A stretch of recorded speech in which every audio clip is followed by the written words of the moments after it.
जय हिंद साथियों, नमस्कार। कैसे हैं आप सभी। तो आज मेरे साथ है मनोज जी झाझड़िया, जो झुंझुनू के आसलसर बड़ा गांव के निवासी हैं और हाल ही में इनका जो है डीडवाना पुलिस में चयन हुआ है। ये एक ऐसे संघर्षशील व्यक्तित्व है कि मैं आपको कहूं कि इन्होंने 2017 के अंदर जो है तैयारी स्टार्ट की। और कैसे की कि ये पहले चुनाव के अंदर अध्यक्ष भी रहे, मुरारका कॉलेज झुंझुनू के अंदर है, वहां के प्रेसिडेंट रहे हैं और उसके बाद इन्होंने एक प्रेसिडेंट बनाया भी है। उस राजनीति के सफर में जब ये थे तो लगता था कि आज तो हम एमएलए बन चुके हैं या विधायक थे, लेकिन उस विधायक के सफर को छोड़कर फिर सेंट्रल गवर्नमेंट की तैयारी करना या पिछली सब इंस्पेक्टर भर्ती की तैयारी करना और उसके बाद डीडवाना पुलिस में चयन होना, कैसी रही इनकी जर्नी जानते हैं। तो मनोज जी बताइए कि आप मुरारका कॉलेज में प्रेसिडेंट कब बने थे? मैं 2017 में मुरारका कॉलेज से प्रेसिडेंट था। अच्छा। और उस टाइम में 1 वोट से मेरी जीत हुई थी। बहुत बढ़िया बात है। ये तो एक वोट जो है मायने रखता है, एक कीमत भी। आप आगे निकले, मतलब टक्कर बराबर की थी सामने वाले की। सामने वाले और आपने मुझे बताया कि कोरोना काल के अंदर जो है आपकी लाइफ चेंज हो गई। तो कोरोना के बाद में आपने कैसा सोचा कि मैं राजनीति छोड़कर एजुकेशन में जाऊं?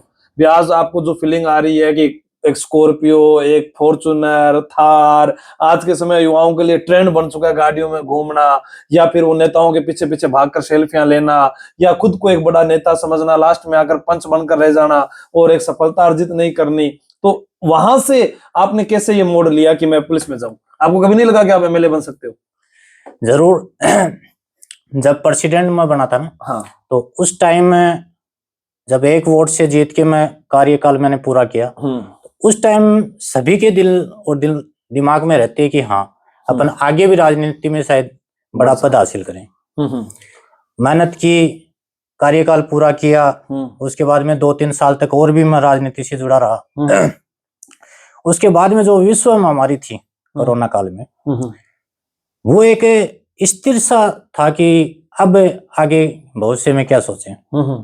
तो फिर पढ़ाई में मैं ठीक ठाक था शुरू से ही। तो फिर मैंने इंस्पेक्टर की जो आपने राजस्थान में ऐसा 2021 वाली भर्ती, हाँ 21 वाली भर्ती थी, हाँ, उसकी मैंने टारगेट करके तैयारी की। तो उसमें फाइनल तो नहीं हो, लेकिन मैंने अपना बेस्ट दिया था। वहां से फिर मैं सेंट्रल गवर्नमेंट जो एसएससी, रेलवे है, दिल्ली पुलिस है, दिल्ली पुलिस में मैं 3 बार फाइनल मेरिट से आधा नंबर, 1 नंबर माइक्रो पॉइंट में भी रहा हूँ।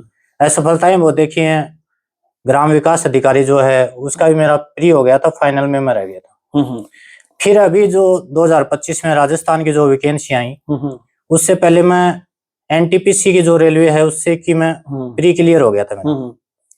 अभी उसके सेकंड वाला जो था ना अटेम्प्ट, उससे पहले मैंने सोचा कि पटवार की जो वैकेंसी है, तो राजस्थान मेरा पहले पड़ा हुआ था और सेंटर में मैं जाने का फायदा ये हो गया कि मेरा जो कंप्यूटर था, जीके था, रीजनिंग थी, करंट था, वो तैयार था। तो मेरे को पढ़ना था राजस्थान सिर्फ जीके। तो फिर मैं 2 या 2.5 महीने राजस्थान जीके पढ़ के और उसमें मैंने पटवारी को भी कवर कर लिया। और राजस्थान पुलिस का तो मैंने ऐसे सोचा भी नहीं था। टारगेट पर पटवारी का किया था, फिर मैं राजस्थान पुलिस वाला पेपर देने चला गया। उसमें पटवारी में तो मेरिट तक मैं नहीं पहुंच पाया, क्योंकि राजस्थान जीके जो था ना, उसमें मैं 2-2.5 महीने जितना कवर करना चाहिए था उतना हुआ नहीं। उस वजह से फिर पटवारी में नहीं हुआ। राजस्थान पुलिस में मेरा डीडवाना कुचामन से जो फॉर्म था ना, वहां से मेरा अभी फाइनल सिलेक्शन हो गया। अच्छा, तो अभी आपके घर वाले क्या कहते हैं कि पुलिस में राजी हो, या वो कहते हैं कि बेटा राजनीति ठीक नहीं? नहीं, पापा जी सूबेदार पोस्ट से आर्मी से रिटायर हैं। अच्छा, फिर तो वो चाहेंगे आप नौकरी करो, वर्दी करो। हाँ। तो उनका सपना था कि चलो जॉब वगैरह लग जाए, सेट हो जाए, ये ठीक है। आर्मी में तो उन्होंने, मैं 4 साल रहा हूँ आर्मी में, हॉस्टल में। तो उन्होंने कहा कि चलो सिविल में प्रशासनिक अधिकारी के तौर पर ही वहाँ सिविल में तैयारी करके अच्छा कोई पद देखना। आर्मी में तो मैंने कर ही ली। तो उन्होंने ये गाइडेंस थी। तो उनका राजनीति के प्रति रुझान तो कम ही था, लेकिन फिर भी मैं जीत गया तो उन्होंने कहा कि चलो ठीक है, कार्यकाल हो जाएगा। हाँ। तो अब मैं आपसे कहना चाहता हूँ, आपकी शादी होगी क्या? नहीं। तो फिर मैं ये कह सकता हूँ सोशल मीडिया पर कि मनोज जी झाझड़िया जो है आसलसर बड़ा गांव के निवासी हैं और जाटा में भी छोरा कम मिल रहा है। तो कहीं ना कहीं नाको तो लाग ही जाओगो। चलो बढ़िया है। बात करते हैं यहाँ पर कि आपने जो है ये तो राजनीति का सफर था, मैं भी बहुत बार बोलता आया हूँ कि मैं भी जिला अध्यक्ष रहा हूँ, प्रेसिडेंट के चुनाव में मुझे खड़ा किया गया, मैं वो सब कुछ छोड़ आया और उसके बाद मैंने कभी सिक्योरिटी गार्ड, बस कंडक्टरी करते हुए फिर आगे अपना लक्ष्य चुना। आपके पास में जो ये बाहरी दुनिया है ना, ये आपको आगे बढ़ने से रोकती है। जैसे मान लो कई लड़के आज के समय वो इंस्टाग्राम पर फोटो लगाते हैं, लड़के दे फिल्टर और लगा दे, और बिग बाद भी कमेंट आवा लाग जाए। फिर मानो कोई पूछे मेरे बाबू ने खाना खाया, आपने खाना खाया, आप कहाँ के रहने वाले हो, फिर वो दोस्तियां हो जाती है, फिर बातें करने लग जाते हैं। आप मुख्य मुद्दा भटक गए। कुछ ऐसे भी है जो पढ़ाई का दिखावा करते हैं, जैसे 4 दिन पढ़ेंगे फिर एक स्टेटस लगाएंगे, मैं late night study, I hope I will success my aim, मतलब अंग्रेजी के अंदर भी लिख देंगे। उसके बाद में उनके ऊपर कमेंट आते हैं भाई किसकी तैयारी कर रहा है, फिर वो टाइम खराब हो जाता है। तो जो पढ़ने वाले विद्यार्थी हैं वो इंस्टाग्राम से दूर रहें, जितना हो सके सफल होना है। ट्विटर से दूर रहें, वो उन टेलीग्राम चैनल से भी दूर रहें जहां पर आपके अंदर नेगेटिव विचारधारा आती है। कोई कहता है कि नहीं होगा या नहीं होगा, मैं ये कहता हूं कि इस दुनिया में जो भी काम हो रहा है ना वो इंसान ने किया है। आज हमारे पास मोबाइल है, कंप्यूटर है, जिन चीजों के लिए हम सोचते थे कि यार हवाई जहाज उड़ सकता है क्या, राइट बंधुओं को भी लोगों ने कहा कि ते बावड़ा हो गया कि यार ते जहाज उड़ा देगा, तो उन्होंने उड़ाकर दिखा दिया। वैसे ही आपको भी लोग कहेंगे कि आप, और जैसे मान लो ये है कि राजनीति छोड़कर मैं तो ये पहले कैंडिडेट मिले हैं मुझे, वरना मेरे साथ जो राजनीति कर रहे थे वो वार्ड पंच बनकर रह गए और उनका खर्चा नहीं निकल रहा है, शराब के आदी हो चुके हैं वो लोग। तो ये बहुत अच्छा लगा मनोज से मिलकर कि ये भाई जो है मेहनत करके आगे तो बढ़ा है। वरना लोग क्या करते हैं कि एक जगह से सफलता अर्जित करने के बाद में सोचते हैं कि इसी में अपने करियर को चुना जाए। मैं हमेशा कहता हूं कि अगर मुझे ये फील्ड ना मिला होता तो मैं कोई दूसरा काम करता, और भविष्य में करना भी पड़ेगा, क्योंकि एक काम से कभी भी आप आगे नहीं बढ़ सकते हैं। वैसे ही आप भी अगर किसी एक एग्जाम में सफल होगे तो दूसरे एग्जाम की एक बार तैयारी करके जरूर देखें। होना नहीं होना अलग बात है, मेहनत करना तो हमारी बात है। अगर कल को हम कुछ बन गए तो अच्छा है ना, वरना क्या करेंगे, बुढ़ापे में अपने बच्चों को किसी दूसरे का उदाहरण देना पड़ेगा। इससे अच्छा है कि आप अच्छी तैयारी करें। तो मनोज जी और क्या कहेंगे, आज की जो युवा पीढ़ी है जो राजनीति से जुड़ी हुई है या जो नशे की ओर अग्रसर है, उनके लिए आप क्या कहना चाहोगे, क्योंकि आप तो इस क्षेत्र से गुजरे हैं और काफी लोग आपसे जुड़े हुए हैं झुंझुनू के। तो आप जैसे मान लो आपने मेरे से पढ़ाई की है कभी जीवन में? हाँ, मैं जब अभी वापस राजस्थान में वापस रिकवरी की मैंने, तो जो मेरी पहले राजस्थान की जो जीके की तैयारी की थी उसको फिर मैंने आपका जो यूट्यूब क्लासेज है वहां से उनको मैंने आधार बनाया आपकी क्लासेज को। उनसे क्या कि मेरा रिवीजन हो गया। एक जो आपने बुक निकाली थी 2-3 जो जादुई बुक, वो भी मैंने काम में ली है, उनसे भी मेरे को बेनिफिट मिला है। तो आप अपने दोस्तों को क्या कहना चाहोगे जो भी मतलब कि आपके साथ थे या जो भटकाव के रास्ते में चले गए या जो अंतिम छोर पर खड़े हैं, या आज की जो युवा पीढ़ी है जो गलत रास्तों पर, उनको आप क्या कहना चाहोगे?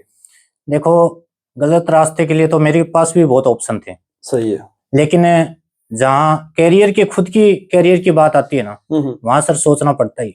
बिल्कुल।